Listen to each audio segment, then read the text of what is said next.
India news 10 channel देख रहे सभी दर्शकों को पवन खत्री का प्यार भरा नमस्कार। खबर हनुमानगढ़ टाउन की रहने वाली अमनदीप कौर की है कि अमनदीप कौर की 10 फरवरी 2020 में सरबजीत सिंह निवासी हुकड़ा होशियारपुर से शादी हुई थी।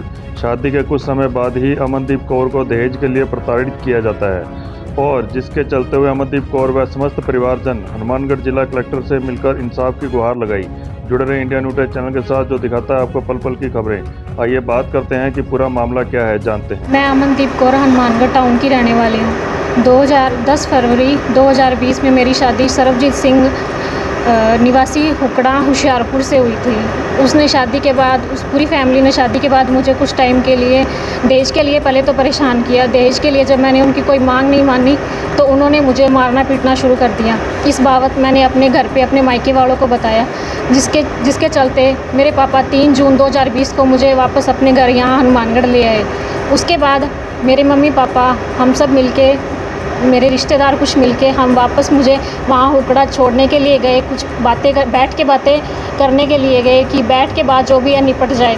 लेकिन जब हम मुझे छोड़ने के लिए गए, वो तीनों घर, मेरी सास, मेरी ससुर और सरबजीत खून तीनों घर से फ़रार हो गए।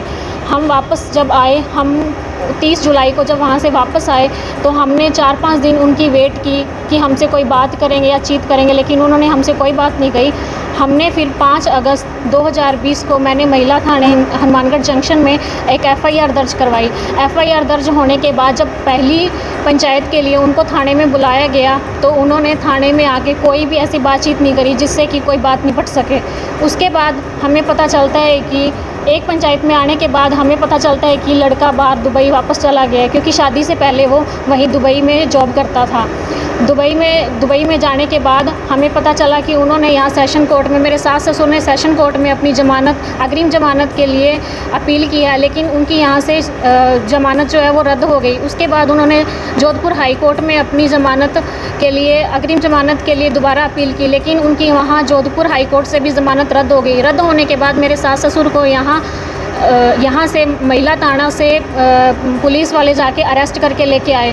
अरेस्ट होने के बाद उनको यहाँ 4 से 5 दिन जेल में रखा गया, लेकिन उसके बाद उनको ज़मानतें मिल गई। ज़मानत मिलने के बाद आज तक इस मामले पे कोई कार्रवाई नहीं हुई और पुलिस ने आज तक उनके ना तो कोई चालान पेश किए और ना ही मुझे इस मामले में आज तक कोई न्याय मिला है। आज मैं कलेक्टर ऑफिस आई हूँ, मैं कलेक्टर साहब से मिली हूँ। मैंने उनके सामने अपनी पूरी बातचीत रखी है और उनको बताया कि मेरे साथ ये कुछ हुआ है। मुझे ये लगता है कि मुझे इस मामले में जो भी मेरे साथ हुआ है उसके लिए मुझे न्याय ज़रूर मिलेगा। यहाँ से क्या मांग है? मेरी मांग यही है कि जो भी मेरे साथ हुआ है मुझे उसका पूरा न्याय मिलना चाहिए। आज जिला कलेक्टर महोदय के पास आए हैं। हनुमानगढ़ टाउन से मेरी छोटी बहन जिसकी 2020 में शादी हुई थी, जिसकी शादी हुई थी पंजाब में, और परिवार वाले थोड़े से 2-3 महीने बाद में ही उस बच्ची को परेशान करने लगे, दहेज के लिए प्रताड़ना करने लगे। उसके साथ में अच्छी तरह से व्यवहार नहीं करते थे। उसका जो पति है वो काफ़ी समय से दुबई में है, दुबई में पहले ही कार्यरत था और शादी के बाद में इन्होंने तय हुआ था कि शादी के बाद में नहीं जाएगा तो दोनों को साथ में लेकर जाएगा।